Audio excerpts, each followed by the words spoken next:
Storytelling in comics has changed dramatically over the years. Pick up a random issue of a comic from the Golden Age or the Silver Age, and you would most likely be getting a complete story out of it. Multiple even if it comes from an anthology series. Each page would take minutes to read because of its dense layout, packed with tiny panels drowned in text. This type of storytelling is called compressed storytelling, where writers and artists utilize every single panel to progress a comic story in as few pages as possible. Climactic fights and important conversations would only last a few panels compared to most comics today. Some great comics are told in this way, but it's not as popular as it once was, because another type of storytelling took over. If you grab a random issue of a modern comic published in the 2000s and onward, there's a huge chance that what you're going to get is just a fragment of a full story that's being told across 4, 5, 6, or even 12 issues. You'll most likely get lost if you pick up a random issue of a series today because of the way most comic book stories are told.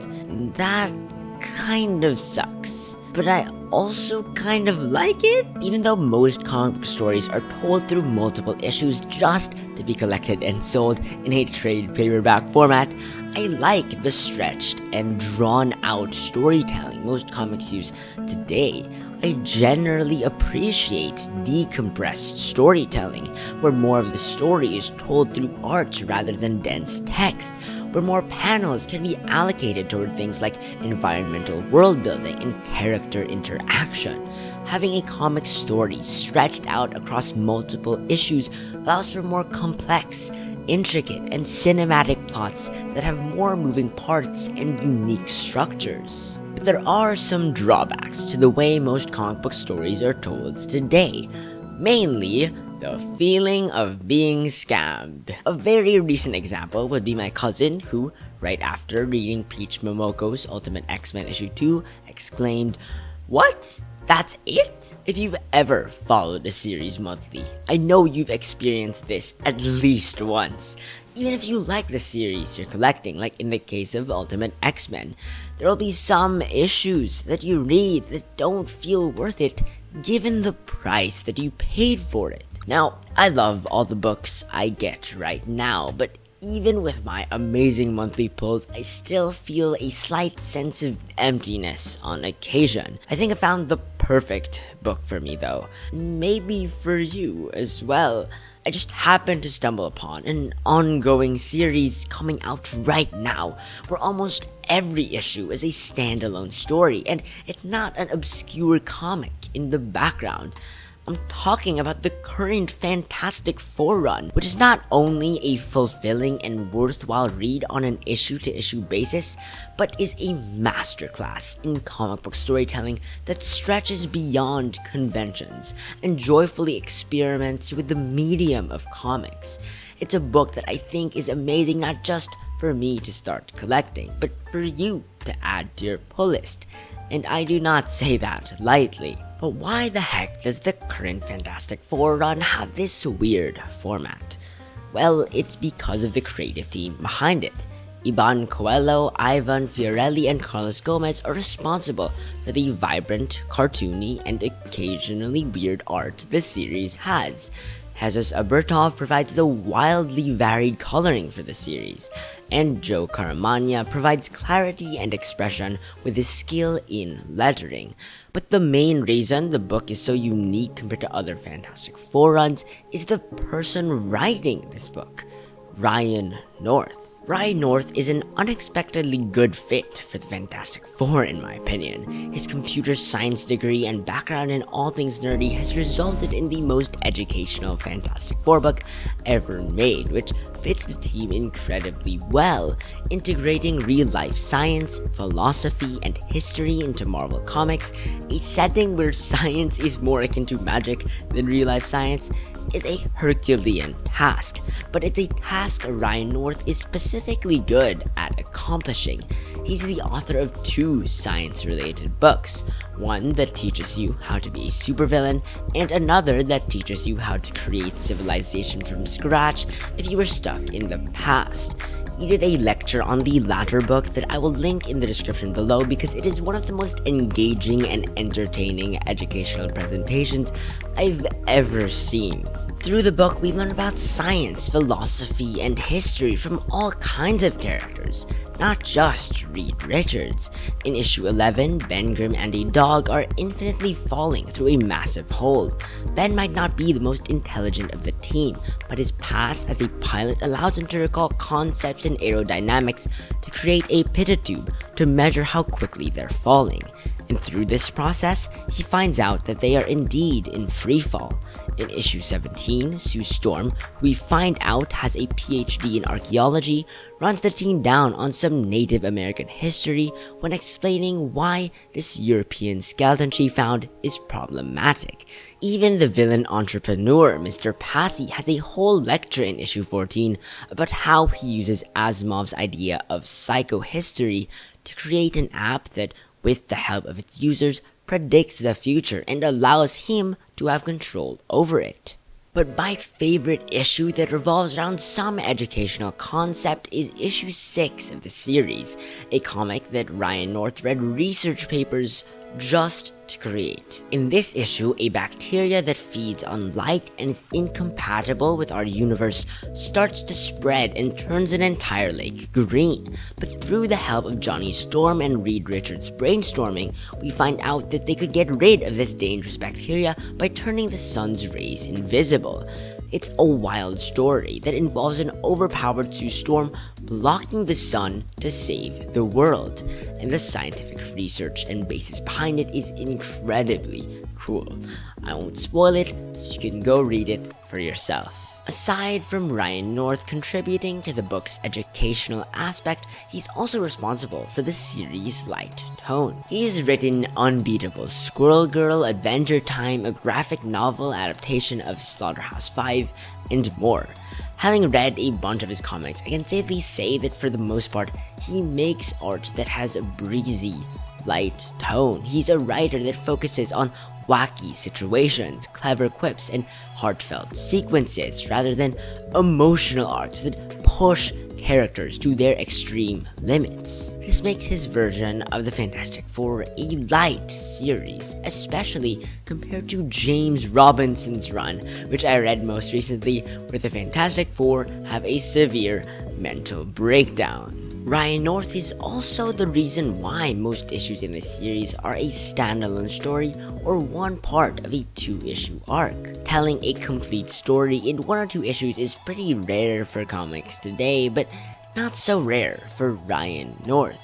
He's notably worked on Unbeatable Squirrel Girl, a series that had shorter arcs with frequent one-shot issues, but I think what also made him an expert at short-form storytelling is his webcomic series, Dinosaur Comics, which has been running for more than 2 decades. What's so unique about this comic series is that almost every installment has the same art with only the text changing. It might seem simple to create, but making a new story every few days for 20 years using the same one-page format is incredibly difficult. But through this, I think Ryan has cultivated the skills necessary to satisfy and please audiences with short bursts of writing. But what exactly does the format in the new Fantastic Four series accomplish? We've been talking about compressed storytelling and short-form storytelling for a lot of this video, but does it actually make a comic unique? Well, this standalone format allows for 3 things that make the book stand out in the world of comics today. Starting with number 1, a palette cleanser. Monthly superhero comics are like mystery boxes. You pay for each issue in advance without knowing the comic's level of quality and scope of content. This unpredictability is what makes monthly comics so exciting. You're the first batch of people to read a comic series without exposure to reviews or ratings. You're among the first to witness whatever major change or event takes place in the life of a superhero. But not all change is going to suit your tastes. Maybe you loved the time Dr. Octopus took over Spider-Man's body for over 30 issues and learned to be a hero, but loathed the time Peter Parker became a tech CEO billionaire. Maybe you loved the time John Kent was a kid running around with Damien and Super Sons, but hated when he was artificially aged up to lead the Legion of Superheroes. Superhero comics have a ton of ups and downs. It's just part of being a fan of characters that are bound to change. And even if you enjoy the new direction a beloved character takes, you might feel that things are moving way too slowly sometimes. That's what makes the Fantastic Four stand out. You kind of know what you're getting. When picking up an issue of the current Fantastic Four, you're aware that Ryan North is not going to tell continuity-changing, team-altering stories that will change the course of the FF forever. They're going to feature the Fantastic Four as they are, a weird family with a wide array of abilities and personalities who ultimately love each other. Knowing that almost every issue of the current Fantastic Four series contains a complete story on a smaller scale, it sets a level of expectation and certainty that's quite comforting. In a hobby that feels very much like gambling at times, knowing what to expect to a certain degree is nice. Amidst all the sweeping changes and major twists that happen in our monthly pulls, it's nice to have a comic that can serve as a palate cleanser, a good old reliable in a hobby full of uncertainty. But Fantastic Four is not as simple as I described. Yes, each issue in the series is usually self-contained and small in scale, but they're not generic or basic. In fact, because each issue features a brand new story, it allows the creative team to take risks and be experimental. Number 2, creative and innovative storytelling. When I'm writing a issue of Fantastic Four, and they're mainly standalone issues, so I'm coming up with a lot of standalone short stories, a lot of premises. I often think of, what can they do this month? And there's no limits on that. I don't have to have them punch a guy until he stops doing crime, or like go to space and punch some aliens until they stop doing crime. Like there's stories you can tell with these characters that go beyond the genre in which they were created. The fact that Ryan North has to come up with a new story every 1 or 2 months allows him to do the insane. The third issue of the series is an office comedy starring Johnny Storm about battling corporate greed. Issue 10 is a sci-fi horror comic from the perspective of an alien race in a spaceship where time is broken.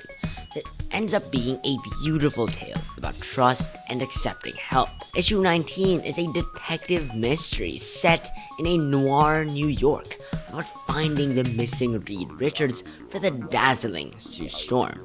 There's even a 2-issue arc that involves an alternate universe where everyone's a dinosaur, and it's actually one of the better multiverse stories I've read.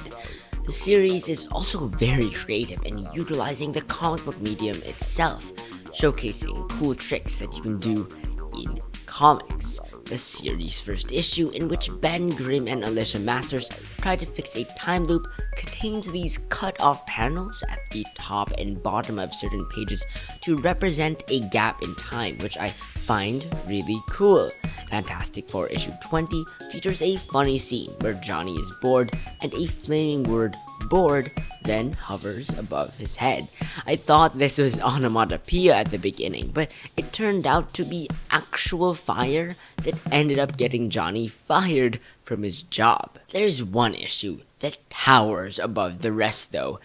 Issue 9 contains my favorite story of the series, one that showcases the magic of the current Fantastic Four run. It's a comic about blind people's relationship with comics from the view of the blind Alicia Masters.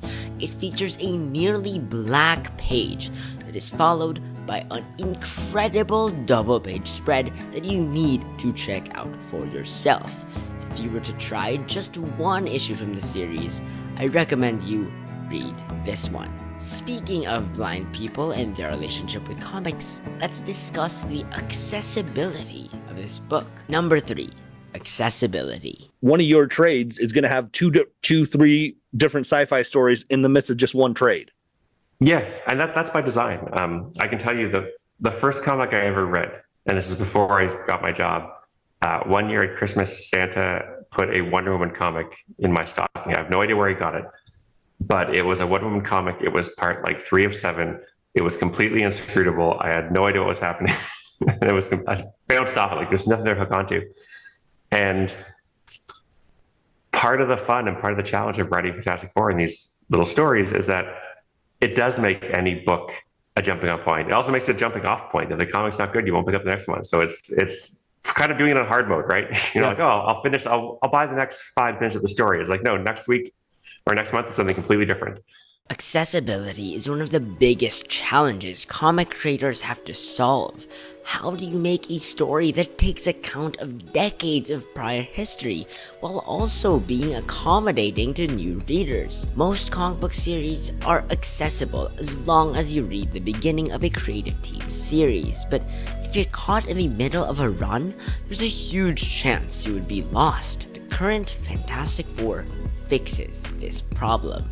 Having almost every issue be a standalone story makes this whole series accessible to way more people. You could read the comic chronologically, skip certain issues, or even read the entire thing in a random order, and you won't get lost or miss much.